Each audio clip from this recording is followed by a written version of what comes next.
I'm Bob Trask. This is your weekly reset. This is your opportunity to reset that deep consciousness that really guides your life. You know what I'm talking about. I mean, we make decisions, mental decisions, intellectual decisions, but we don't really make those freely, even though oftentimes we think we do. We're guided by a deeper sense of what's right and what's wrong and what's good and what's bad and left and right and tall and short and fat and skinny. We have all these opinions and judgments that have built up over our lifetime, and they control us, they run us. But sometimes they also sabotage us because sometimes opportunities come up in our lives and we don't see those opportunities. At breakfast this morning, Mary and I were talking, and she said that she had read somewhere that people oftentimes would walk over $100 bills and not see them because they just don't see them because it's not in their consciousness. And the truth of it is that we're walking over more than $100 bills every day. We're walking over incredible fortunes because so little of what we see is what's really available. The vastness of the universe, the vastness of reality. And you, individually, placed in this universe, placed in this reality, have within you an ability that no one else has. You know, we admire great people like Beethoven and Schumann and Einstein and all the great athletes, the super athletes and the super actors and actresses and the superstars. We admire all of those. But here's one thing that's true about all of those and each of those. Not one of them can be you. They can be the best them, but they can never be the best you. The only person that can be the best you in any lifetime is you. And all it takes is for you to know, listen, that you're winning all the time. That's the topic of today's talk, winning all the time. And you are winning all the time. And every time you think you're not, then what comes up is a sense of failure, a sense of self-doubt, even a sense of anxiety, a sense of even maybe boredom or guilt and shame over having not being enough. But are all of those are crippling darknesses that don't belong to you. Those are opinions. They're not who you are. That light inside of you, that beautiful intelligence inside of you is indisputably perfect exactly the way it is. And it's calling you forward. When we look at all the great people that have done enormous things like Einstein, or not Einstein, but Edison with his 10,000 or whatever failures trying to make the light bulb work, and all of those people, what happened is that they went forward. They didn't allow themselves to go into self-doubt or self-recrimination. They went forward. They said, I can do this. I can do this. How do you know you can do this? I don't know in my brain that I can do this, but I know in my heart that I can do this. And that's what we're talking about today. Being willing to go into your heart. We can go to Las Vegas or Reno or one of those great gambling places, and they've got all the Indian casinos across America now. And, you have an opportunity to gamble and maybe win, but probably lose, because the way those casinos in Las Vegas and Reno, the way they stay in business is they recruit losers. That's right. When you see the billboard out there that's recruiting you, they're recruiting losers. They're not recruiting winners. They depend on losers. Most of us in this society have an ingrained subconscious attitude that life is also pretty much a throw of the dice. It's a throw of the dice. Yeah, we got some intention behind it, and yeah, we want certain things to happen a certain way, and we're going to kind of try to make them happen that way. But quite often, the numbers don't come up in our favor, and the little dots on the top of the dice are what we wanted, and so that's fate. There's only so much we can do about it. Well, what if that's not true? What if you could be winning all the time. I know that might sound odd, but just for this next half hour, can you let your guard down? Can you open the window of your mind? Can you get out on the end of the diving board on the highest dive and let your feet hang over and lean forward and just be with me for this next half hour? It could bring new excitement into your life. So to begin with, we have to decide what we want to, number one, do, or not, excuse, number one, be, number two, do, and number three, have. Be, do, have. What do we want to be, do, and have? Let me just stop for a minute here. Is your life right now one that allows you to be fully who you are and who you're becoming? Feel that inside of you. Are you fully becoming, and who are you fully you? Number two, are you doing things and having things and being things that bring you pleasure? Things that give you a feeling of value and of belonging? And do you have those things, the material and non-material things that give you joy? And if the answer to any of those is no, then don't despair, because I'm not going to ask you to do something outlandish, something that'll unbalance your life or that'll stress you out. I'm only going to ask you to consider taking one small step, one easy step towards self-realization, towards self-realization, to realizing who you really are. If you'll take that small step, you'll be winning all the time. Now, many people whom I've made this offer to have jumped on it, and their lives, no matter how good they were, just got better. But the few who did not jump on this were those who had real fears of the future. They're really scared of what might come. And those fears of the future were dictated by their experiences of the past. So here I am sitting at the pencil point of right now, this instant. I'm sitting here right at this instant. And what's guiding me?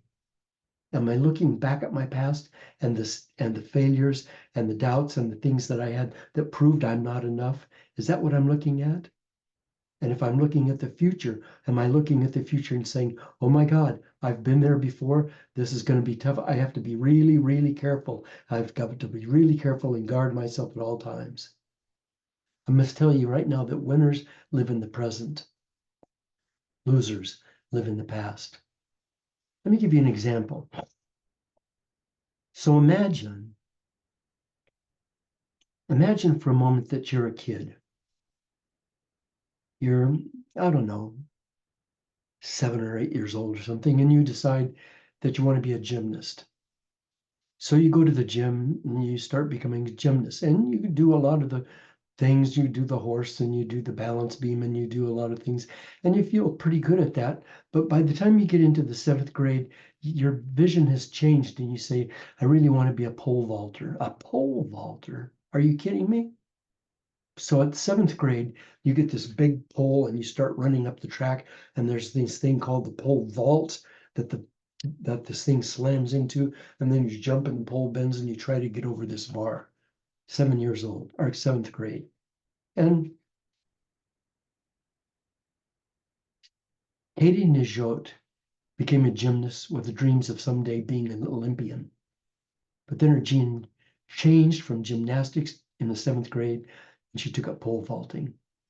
And she kept working at it and working at it. She had this dream in her mind. Now, I want to stop myself for just a minute and say, this dream, Katie Nijot's no different than me or you.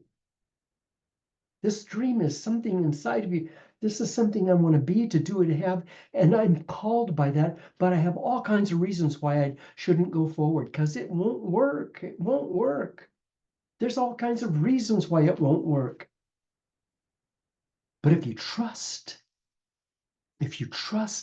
that inviolate, powerful, courageous energy, that wisdom, that calling inside of you that's pulling you forward, then you go forward. And she kept going forward. And then when she was a senior in high school, she won the state championship in pole vaulting. And she kept working, she kept going. And when 2016 Olympics came around, she went out for it with everything she had. And she failed. She didn't make the team. She didn't go to the Olympics. So what'd she do? She kept working.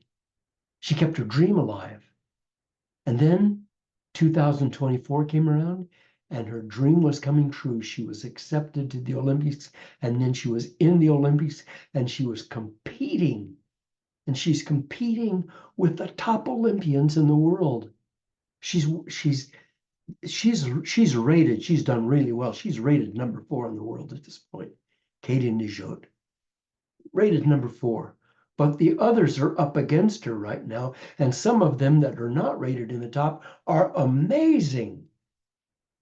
And in her first 2 jumps in the Olympics, she didn't do well. She didn't even get over the 15-foot bar. It wasn't even 15 feet, it was 14.9 something or other. So now let's look at that. She failed to make the 2016 Olympics teams, and she's now failed at the first 2 as her first 2 jumps. So she's already a bit underwater. And by many estimates, she'd failed at 15 feet, and she knew she'd only rated number 4 in the world, and she was up against these top vaulters, and she was being watched, judged by millions and millions of viewers around the world. And she knew that.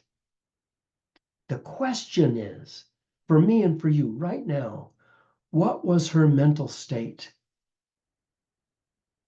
What was her mental state? Could her 3 C's, her clarity, her courage, and her confidence, clarity, courage, and confidence, those are the 3 C's of winning all the time. Clarity, courage, and confidence that she had built in her life, could they bring her to the mental and emotional stability to be at her very best?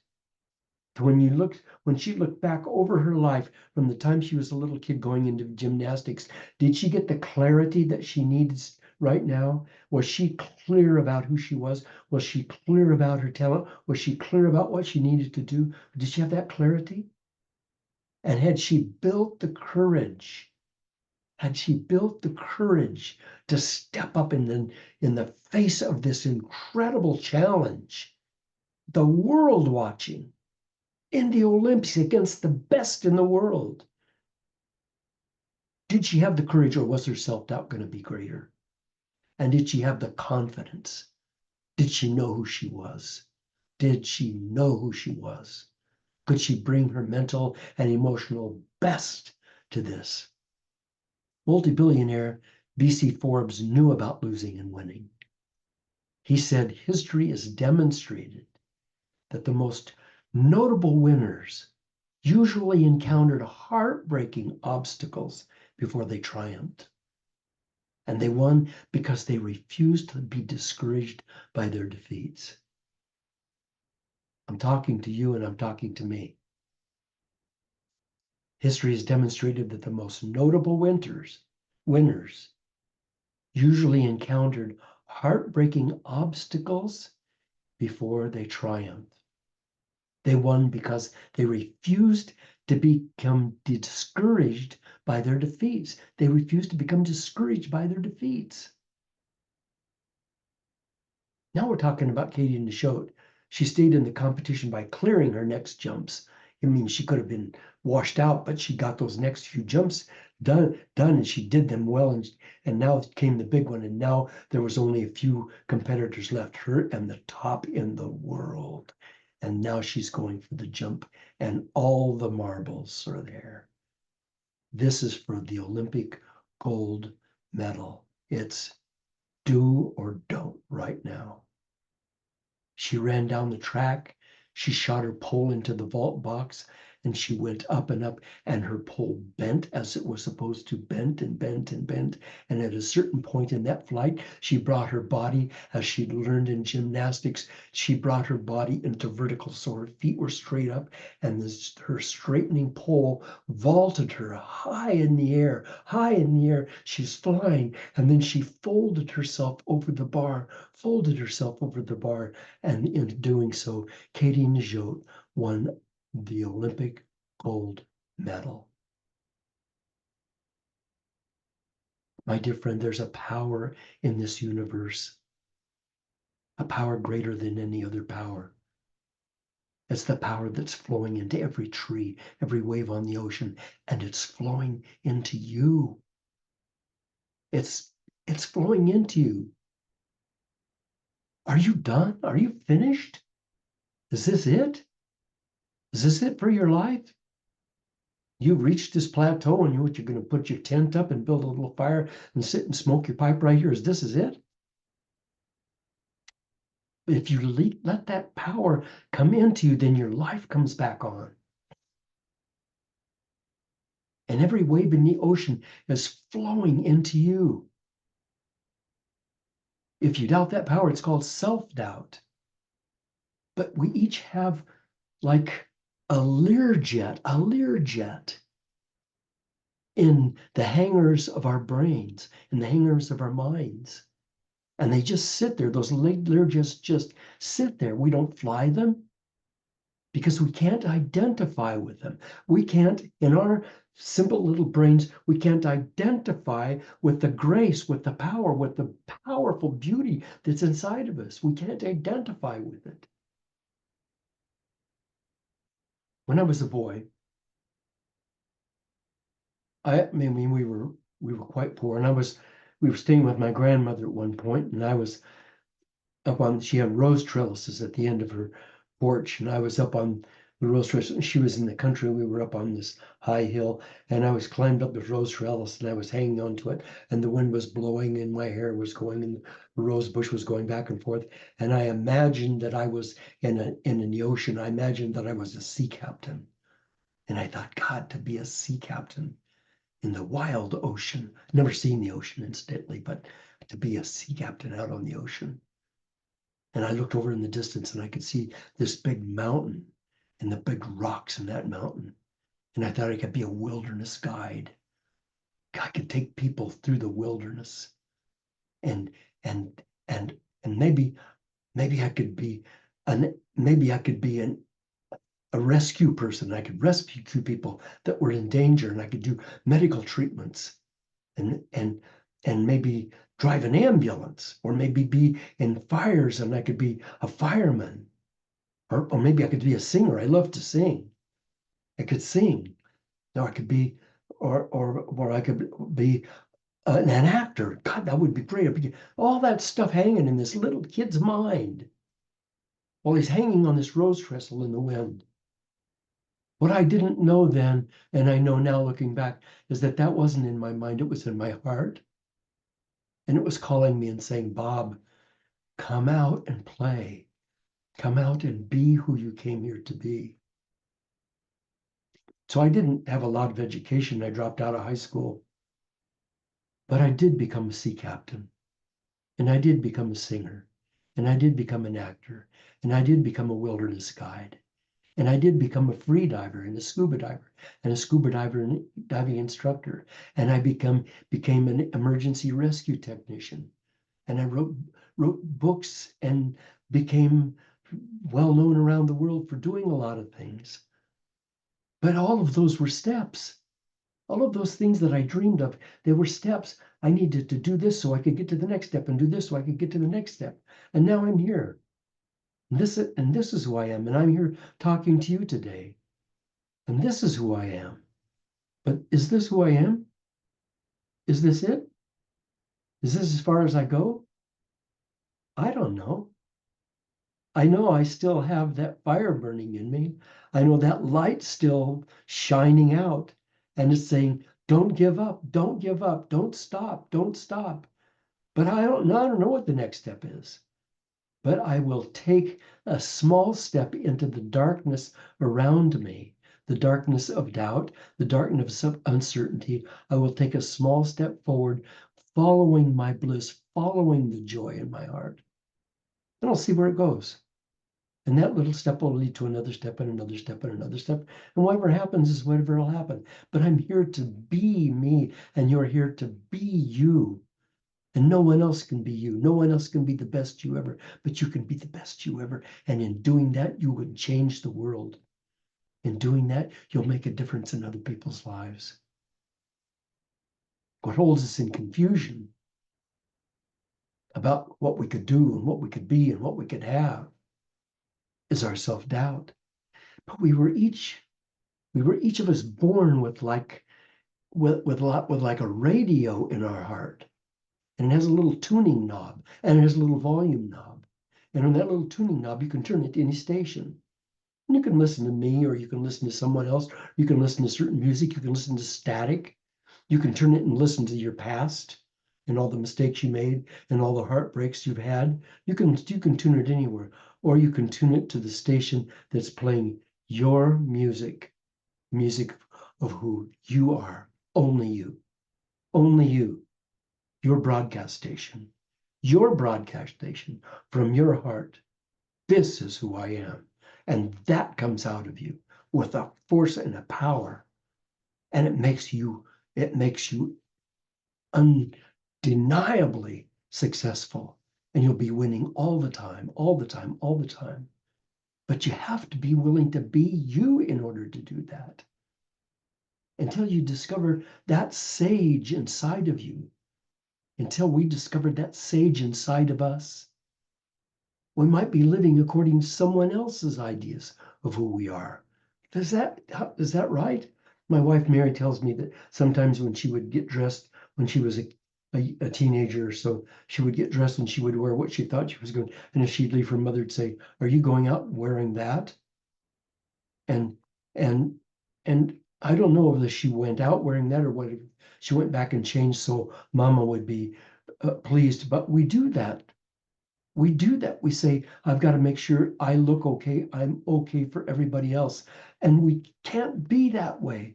We can never win, not really win, when we're following someone else's path.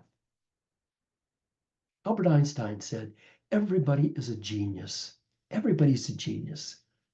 But if you judge a fish by its ability to climb a tree, it'll live its whole life believing that it's stupid."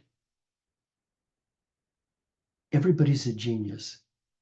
But if you judge a fish by its ability to climb a tree, it'll live its whole life believing it's stupid. You're not a fish, but you are special. So today, let's take a step, just a small step, just a tiny step in the direction of our eternal bliss, in the direction of our personal bliss. Let's ask ourselves, how will this world be better because I was here? Not in the past. Maybe you did something in the past. That's cool. I'm talking about starting right now. How will this world be better because I'm here today? And let's go in that direction, one small step at a time, and make this world a little bit better. And each time we take that step, let's acknowledge that we're winning. When Katie failed to make the 2016 Olympics, she didn't see herself as a loser or a failure. She knew she was a winner, and so are you. So are you, exactly like Katie and all the other great people you admire. And you admire them because their clarity, their courage, and their confidence is also in you, just now waking up. You're winning all the time. Sylvester Stallone. I mean, why should we pay any attention to Sylvester Stallone? I mean, he did a few great movies. I mean, Rocky and some of those other really great movies. And some people think that he's a so what actor, but he's a great man, and he made great things happen with his life. And he's a mentor to a lot of people, and he's just a great human being. And he said this: "I believe there's an inner power that makes winners or losers. And winners are the ones who really listen to the truth of their hearts." I want to hear that today, Sylvester. Sly, as your friends call you. I want to hear you say to me, I believe there's an inner power that makes winners or losers, and the winners are those who really listen to the truth in their hearts. So to be winning all the time, we can't just look at our failures as indications of our ability. We were developing ourselves through each of those. We have opportunity today to bring greater joy into our lives. That's what happens when we step into the darkness and we find footing. We bring the light with us. As we bring greater joy, we find more joy, more confidence, more clarity, more courage. We become more valuable, not more important, but more valuable to this world. George Bernard Shaw, I just love this guy. He said, there is true joy in life, the being used for a purpose, recognized by yourself as a mighty one. Recognized by yourself as a mighty one. The being thoroughly worn out before you're thrown on the scrap heap. Think of that. All of your talents, all of your abilities, all of that great passion and power inside of you, the great creative you, completely used up, completely used up. The cup is totally empty before you're thrown on the scrap heap, before you're finished with this life. Being a force of nature instead of a feverish, selfish clod of ailments and grievances.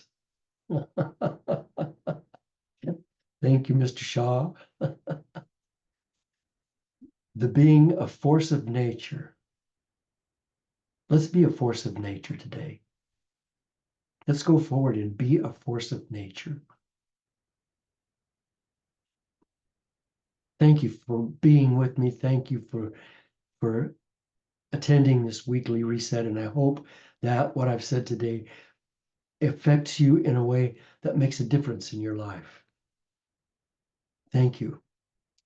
And if you can go to my website, bobtrask.com, and leave a donation, I'd appreciate it. And also, if you can mention to other people that this weekly reset's going on, let's expand. And also, if you're on Facebook, you can pick me up on Facebook because I plant these weekly resets on Facebook, and you can just hit share and it goes to all your friends. It's a cool thing. And in that way, we can make a difference in the world. Thank you for being with me.